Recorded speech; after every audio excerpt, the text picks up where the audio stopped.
दोस्तों नमस्कार, स्वागत है आपके अपने चैनल भोजपुरी सिनेमा टीवी पर। तो दोस्तों, जैसे कि आप लोगों को पता ही है कि भोजपुरी सिनेमा और भोजपुरी लोकगीतों से रिलेटेड जो हमारे पास जानकारी होता है, जो हमारा तजुर्बा है, जो आज का दिल्ली का मार्केट जो चल रहे छोटे बड़े सभी कंपनियों में क्या हो रहा है, कैसे हो रहा है, कौन नया स्टूडियो खोल रहा है, कौन सा नया कंपनी है, किसका क्या है, इन सब चीज़ों की जानकारी मैं इस चैनल के माध्यम से आप लोगों के बीच में हमेशा से देता रहा हूं और आगे भी मिलता रहेगा। तो ये आज जो चर्चा होगा, दोस्तों के ढेर सारे फ़ोन कॉल्स पे और जो उनके ढेर सारे जो सवाल होते हैं सिंगरों से रिलेटेड, राइटरों से रिलेटेड, कौन क्या करना चाहता है, कहाँ जाके फंस जाता है, कौन सी कंपनी ठीक है, कौन से सिंगर सही होते हैं, कौन हिट होंगे, कौन नहीं हिट होंगे, इन सब चीज़ों को आज मैं इकट्ठा करके इस वीडियो में बताऊंगा। यानी कि मतलब ये मनोरंजन के लिए कोई खास वीडियो नहीं है। अगर आप भोजपुरी सिनेमा व भोजपुरी लोकगीतों से इंटरेस्ट रखते हैं, अपने इस चैनल पर विजिट करते हैं भोजपुरी सिनेमा टीवी पर, तो आप बने रहिए पूरे वीडियो में। और मैं आज एक एक करके सभी सवालों के जवाब अपने तजुर्बे के हिसाब से और जो ढेर सारे फ़ोन कॉल्स आते हैं उन सब चीज़ों को ध्यान में रखकर आज हम चर्चा करेंगे इस वीडियो में। तो दोस्तों, उम्मीद करता हूं कि आप लोग चैनल को सब्सक्राइब कर रखे होंगे, क्योंकि तभी आप सबसे पहले देख रहे हैं अभी स्क्रीन पर। और जिन दोस्तों ने अभी तक सब्सक्राइब नहीं किया है वो चैनल को सब्सक्राइब भी कर लें, ताकि भोजपुरी लोकगीतों से रिलेटेड और ढेर सारा वीडियो जो है हम इस चैनल के माध्यम से आप लोगों के बीच में हमेशा से लेकर आते रहेंगे। और दोस्तों, उम्मीद करता हूँ कि अगर वीडियो अच्छा लगता होगा तो आप लोग लाइक ज़रूर करते होंगे, क्योंकि जब आप लाइक करते हैं तो ऐसा एहसास होता है कि हाँ, इतने दोस्तों को मेरा ये वीडियो खास करके बहुत ज़्यादा पसंद है। और व्यू तो आते हैं, व्यू तो अच्छे खासे आ रहे हैं आप सबके आशीर्वाद से, लेकिन लाइक कम आते हैं। जो आपके मन में जिज्ञासा हो वो कमेंट भी कर सकते हैं और ढेर सारा सवाल भी कर सकते हैं। उन सब चीज़ों को इकट्ठा करके हम एक निजी वीडियो बनाते रहेंगे आप लोगों के लिए। तो दोस्तों, अब मैटर पे बढ़ते हैं हम और वीडियो को आगे बढ़ाते हैं, क्योंकि हर एक इंसान का समय बहुत कीमती होता है, आपका भी समय बहुत कीमती है। इन सब चीज़ों को ध्यान में रखते हुए, तो जब बात शुरू होती है समय कीमती होता है, हर एक सिंगर, हर एक राइटर या कोई भी कलाकार है, उसका भी अपना एक टाइम होता है, एक समय होता है। अपने निर्धारित समय के हिसाब से लोग काम करते हैं। तो उन्हीं सब चीज़ों को ध्यान में रखते हुए आज हम जो चर्चा करेंगे, जो नए सिंगर आ जाते हैं या पुराने सिंगर आ जाते हैं या कुछ सिंगर ऐसे आ जाते हैं कि जिनको नॉलेज नहीं होता है, फिर भी वो चले आते हैं बेचारे, अपना पैसा बेकार करके चले जाते हैं मार्केट में। तो इन्हीं सब चीज़ों को हम फोकस में लेंगे। तो दोस्तों, कुछ सिंगर ऐसे हैं कि जो वो ढंग का उनको गाना नहीं आता है, यानी कि कैसे गाया जाता है, रिदम क्या है, ताल क्या है, बीट क्या होता है, इन सब चीज़ों की बहुत कम जानकारी। रिदम तो सिंपल सा चीज़ है, अगर आप सिंगर हैं, कहीं भी गाते बजाते हैं, तो जो ढोलक बजता है उन सब चीज़ों को मैनेज करके उसके साथ में चलना जो है ये रिदम को मैनेज करता है। और एक आम पब्लिक के बीच में ढोलक बजाना, अगर आप सटीक लेकर चलते हैं, ढोलक के साथ में गाते हैं, तो फिर आपको स्टूडियो में ज़्यादा मेहनत नहीं करना पड़ेगा। अगर आप इन सब चीज़ों को नहीं समझ पाते हैं तो स्टूडियो में क्या होता है कि एक मीटर होता है, जो रिदम बजता है, रिदम में जो गैप होता है, जो क्लिक बाय क्लिक जो रिदम होता है, उसी गैप में आपको शब्दों को रखना होता है ताल के हिसाब से। अगर उन सब चीज़ों को आप नहीं रख पाते हैं तो किसी भी स्टूडियो में चले जाते हैं तो बहुत दिक्कत होता है। इन सब चीज़ों को भी फोकस में करेंगे। तो दोस्तों, शुरुआत करते हैं हम कि जैसे कुछ सिंगर ऐसे हैं कि घर से चल देते हैं, स्टूडियो आ जाते हैं और उनको जो है गायकी के विषय में बहुत ज़्यादा जानकारी नहीं होता है। यहाँ तक मान लीजिए कि कुछ भी नहीं होता है और सिंगर बनने चले आते हैं, उल्टा सीधा गाते हैं और फिर अटपटा सा लगने लगता है। स्टार सिंगरों का आवाज़ उनके मिलियन में व्यूज आते हैं, इन सब चीज़ों को देखकर चले आते हैं। फिर बाद में पता चलता है कि उनका कुछ और है और जिनको वो कॉपी करते हैं, जिनको देखते हैं, जिनका गाना देखकर सपना देखते हैं, तो वो चीज़ कुछ और है। तो उंगली उठने लगता है फिर रिकॉर्डिस्ट के ऊपर या स्टूडियो के ऊपर। ये चीज़ गलत है। अब हम बताते हैं कि ये चीज़ गलत कैसे होता है, कैसे लोग गलत बना देते हैं। जैसे देखो, जो कोई स्टूडियो खोल रखा है, कोई भी खोल रखा है या कोई कंपनी डाल रखा है, परमानेंटली वर्क करता है आपके पीछे, आप आते हैं उसके पास, पूरा सिस्टम लगा रखा है, काफ़ी पैसे इन्वेस्ट कर रखे हैं, टाइम इन्वेस्ट करता है, रूम ले रखे हैं, घर ले रखे हैं, किराया देता है, बिजली खर्च करता है, आपको एसी में बैठाता है। वो सब कहाँ से आता है? उसको भी इन्वेस्ट करना होता है, और वो भी आएगा तो आपके ही पैसे से। यानी कि जैसे आप स्टूडियो में घुसे, माइक पकड़ ली, बातचीत की कोई बात नहीं, बातचीत कर लो, समझो माहौल को, समझो, देखो, घूमो टहलो, कई स्टूडियो देख लो, कई कंपनियां देख लो, लेकिन जैसे आप काम करने के लिए उसके यहाँ एंट्री किए, तभी से आपका मीटर चालू हो जाता है कि भाई अब आप जो है पेमेंट करेंगे। तो जब आप पेमेंट करेंगे तो उन्हीं सब चीज़ों से तो वो मैनेजमेंट करेगा। अगर आप मान लिया सपने देखकर आ गए, आपके अंदर कोई क्वालिटी, खास क्वालिटी नहीं है, टैलेंट नहीं है, और स्टारों के गाने देखकर यूट्यूब पर आ गए, उनको कॉपी करके उन्हीं के स्केल के गाने को चुनकर और आ गए अपने कुछ ऐसे आवाज़ लेकर कि जिसको वो मैच नहीं कर पाता है, और आप स्टूडियो में गा दिए और फिर बाद में पता चला कि ये नहीं सही है, वो नहीं सही है, मैं गा नहीं पाया, वो गवा नहीं पाया, तो उंगली उठाने से क्या फ़ायदा। उन्होंने काम करना शुरू कर दिया तो उसको पैसे चाहिए तो चाहिए, चाहे फिर आप गा पाओ या ना गा पाओ, या जो है आपका भाई कंपोजर क्या कर सकता है, म्यूज़िक कंपोजर क्या कर पाएगा, स्टूडियो क्या कर पाएगा।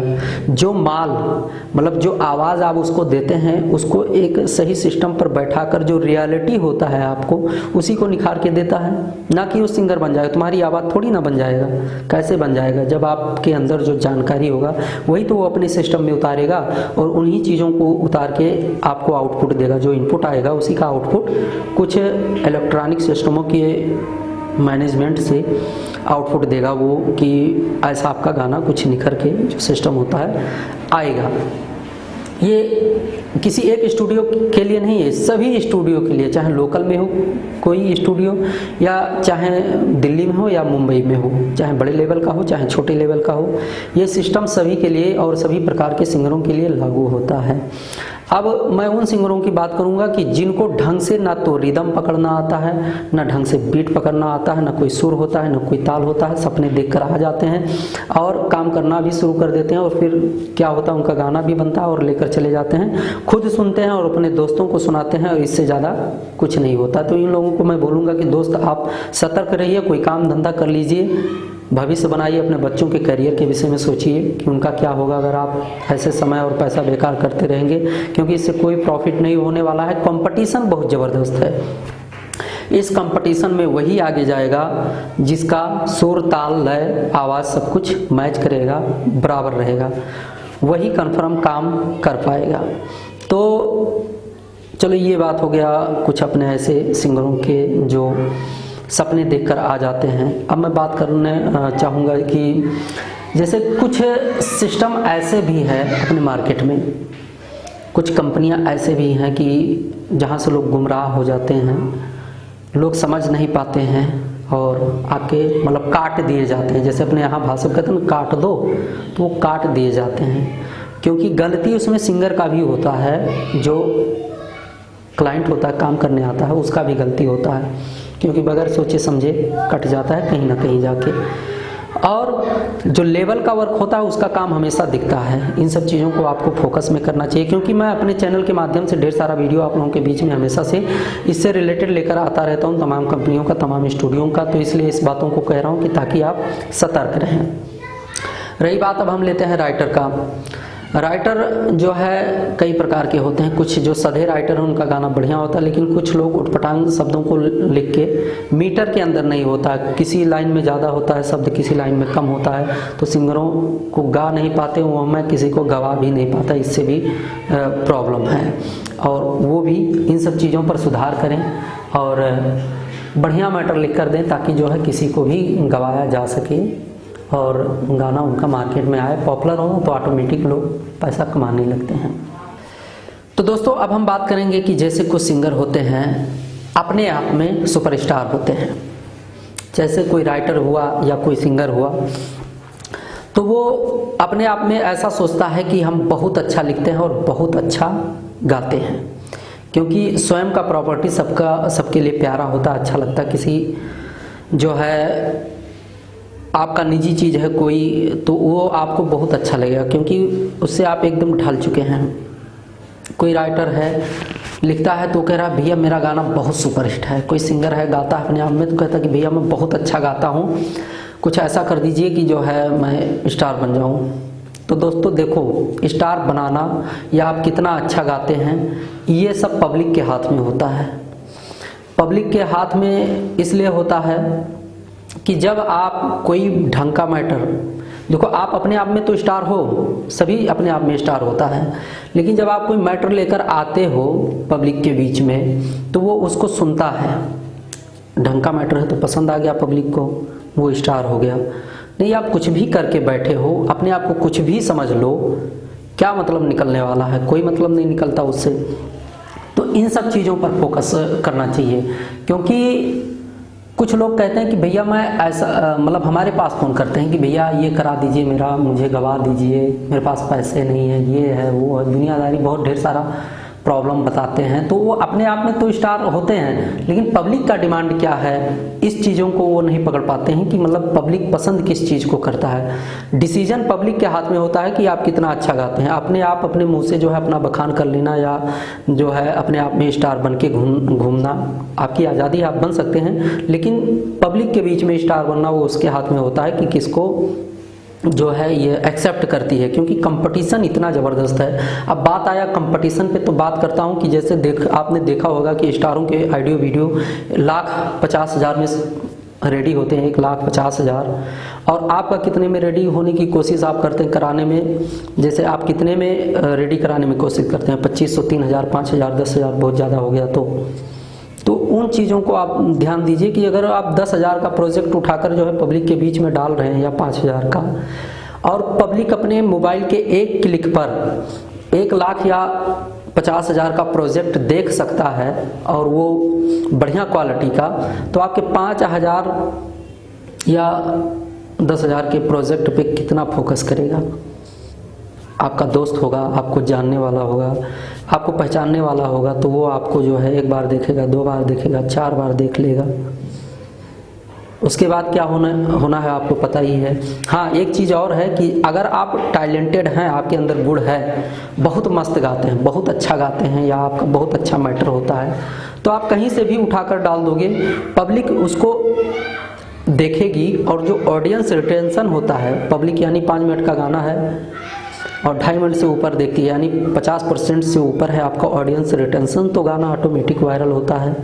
अगर ऑडियंस रिटेंशन जो है 50% से नीचे है, मतलब किसी बंदे ने आपके 5 मिनट के गाने को प्ले किया और आधा से भी कम वीडियो देखने के बाद हटा दिया, नहीं समझ में आया, हटाओ, कचड़ा है, नहीं देखना मुझे, अगर ऐसा स्थिति है तो आप कहीं भी चले जाइए, कुछ भी कर लीजिए, कोई मतलब नहीं निकलने वाला है। अगर हाँ पब्लिक क्लिक किया, कोई देख रहा है वीडियो को और 50% से ऊपर वॉच टाइम उसका जाता है, तो फिर आपका भला होने वाला है, यानी कि गाना वायरल होगा और फिर उस पर अर्निंग भी बढ़िया होता है।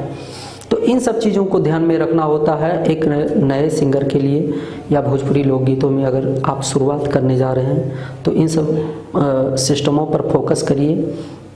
और हाँ, एक समस्या और है कि जैसे कुछ सिंगर भाई साहब लोग फ़ोन करते हैं कि भैया बहुत गरीब हूँ, मैं जो है अपने पैसे से काम नहीं कर सकता, या मेरे पास थोड़े ही पैसे हैं, इतने में ही मुझे काम करना है। तो दोस्तों ये मीडिया लाइन है और आपको पता ही होगा कि रिकॉर्डिंग कोई और करता है, एडिट कोई और करता है, रिदम कोई और काटता, कीबोर्ड कोई और बजाता है, शूटिंग कहीं और होता है, फिर उसका एडिट कहीं और होता है, रिलीज़ दूसरा बंदा करता है, या थंबल कोई और लगाता है। तो ये सब छोटा छोटा करके प्रोसेस बाय प्रोसेस बटा है पूरे मार्केट में, एक दूसरे के साथ मिलके सब काम करते हैं। तो आप किस किस को मनाओगे कि मेरे पास पैसे कम हैं? नहीं करेगा काम, आपका जो भी पैसे लगाओगे थोड़ा बहुत वो भी बेकार हो जाएगा। इस चीज़ पर फोकस देना होता है। किस किस को आप भाई मनाओगे कि भैया मेरे पास, हम गरीब हैं, ऐसा है वैसा है, ये सब कितने लोगों को बताओगे? तो इससे अच्छा है दोस्तों, अगर आपकी आर्थिक स्थिति कमज़ोर है, आप शौक़ रखते हैं, अच्छी बात है, और आपके पास बजट नहीं है, आप अपना घर खेत मत बेचिए, क्योंकि ये सब देखो बेचकर पैसे उड़ाना तो एक सिंपल सी चीज़ है, कभी भी आप कर सकते हैं, लेकिन उसको बनाना कितना कठिन है, माँ बाप ने कितना मेहनत करके बनाया होगा, या आपके ऊपर जिम्मेदारी होगी, तो कितने मेहनत के बाद जो है आप उस स्थिति पर पहुँचे होंगे, जो पैसा आप 10 मिनट या 5 मिनट के गाने के लिए या 1 महीने में बेकार करने जा रहे हो। पहले अपने आर्थिक स्थिति को मजबूत करिए, स्वयं के पैसे को मतलब स्वयं का मेहनत करके पैसे को कमाएं।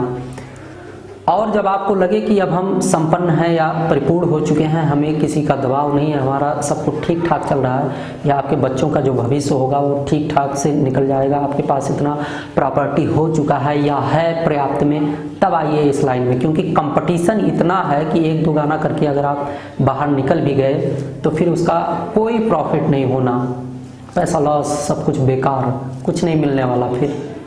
और कंपटीशन में बराबर का बरकरार रहना आपके लिए एक चुनौती है। चुनौती इसलिए है कि आपको परमानेंटली वर्क करना होगा। अगर जब तक आप परमानेंटली वर्क नहीं करोगे तो फिर पिछड़ जाओगे। और आज का जो इंटरनेशनल डिजिटल मीडिया है, इसमें डिजिटल मीडिया के आधार पे अगर हम बात करें, हम 4-5 चैनल चलाते हैं, तो मैंने अपना अनुभव, इतना अनुभव हो चुका है कि मतलब आप लोगों के साथ शेयर किया जाए। ये है YouTube का जो सिस्टम है, ब्राउज़र फीचर वर्क कर रहा है, ऑडियंस रिटेंशन वर्क कर रहा है, सुगेस्टेड वीडियो। तो ब्राउज़र फीचर क्या होता है कि अगर आपका टाइमली परमानेंटली वीडियो आता रहता है YouTube पर, तो एक के बाद एक, चाहे बंदा आपको सब्सक्राइब कर रखा है या नहीं सब्सक्राइब कर रखा, अगर एक बार वीडियो आपका देख लिया तो उसके स्क्रीन पे आपका वीडियो फिर दोबारा जरूर जाएगा, चाहे वो सब्सक्राइब करे या ना करे, उसके नज़र में आएगा। उसका एक लिमिट होता है कि इतने टाइम में ही हट जाएगा, जिस हिसाब से आप जो है अपना वीडियो डालते हैं कि इतने समय बाद इनका आने वाला है, तो वो ऑटोमेटिक ही आ जाता है। अगर आप लेट कर देते हैं या नहीं डाल पाते हैं तो फिर वो हट जाता है, फिर उसका भी आपका नुकसान होता है। ब्राउज़र फीचर बहुत ज़्यादा ज़रूरी है। यूट्यूब में इस समय जो है बढ़िया चल रहा है, अच्छा प्रोग्रेस। जैसे आपके चैनल का मान लिया सब्सक्राइबर जो हैं 50,000 हैं, एक मिनिमम मान के चलिए मिनिमम 50,000 हैं, तो अगर आपके चैनल का वीडियो का व्यू मिलियन में जाता है और उसके पीछे फिर आपका कोई गाना बढ़िया आ गया, तो 1 मिलियन जितने बंदों ने देखा है उस वीडियो को, ब्राउज़र फीचर के माध्यम से वो वीडियो सभी के पास जाएगा, 1 मिलियन के पास। यहाँ पर 50,000 सब्सक्राइबर का कोई मतलब नहीं है। 50 जो सब्सक्राइबर हैं उनका मतलब ये है कि आप जो भी प्रोडक्ट डालते हैं तो उनके पास जो है नोटिफिकेशन में जो बना होता है यूट्यूब पे मैसेज टाइप का, उस पर आ जाता है कि हाँ इस कंपनी का एक गाना रिलीज़ हुआ है, सब्सक्राइबर में जाएंगे। लेकिन जो ब्राउज़र फीचर है वो काम करता है कि आप कोई भी वीडियो डालें, कोई भी वीडियो आपका वायरल हुआ है तो उसके नीचे जो है आपका वीडियो लगता जाएगा। ये प्रॉफिट है, चाहे बंदा सब्सक्राइब करे आपको या ना सब्सक्राइब किए हो, या छोटा चैनल हो या बड़ा चैनल है, ये डिमांड नहीं रखता। डिमांड ये रखता है कि आपका वीडियो वायरल हुआ है तो उसके पीछे जो है लग जाएगा। तो दोस्तों ये सब महत्वपूर्ण चीज़ें हैं, और भी हम ढेर सारा जानकारी, बहुत कुछ ऐसी हैं कि नए चीज़ जो अभी लोगों तक नहीं पहुंचा है, उन सब चीज़ों को मैं स्टडी करके आप लोगों के बीच में लाता रहूँगा। आप ऐसे ही बने रहिए भोजपुरी सिनेमा टीवी पर, और हम कुछ इकट्ठा करके कुछ ही दिनों में आप लोगों के बीच में फिर एक नया वीडियो लाता हूँ कि जिससे आप कुछ सीखें, कुछ सुधार करें, अपना समय ना बेकार करें, पैसा ना बेकार करें। तो आप ऐसे ही बने रहिए भोजपुरी सिनेमा टीवी पर, और हम बहुत जल्द मिलेंगे एक नए जानकारी के साथ। तब तक के लिए नमस्कार।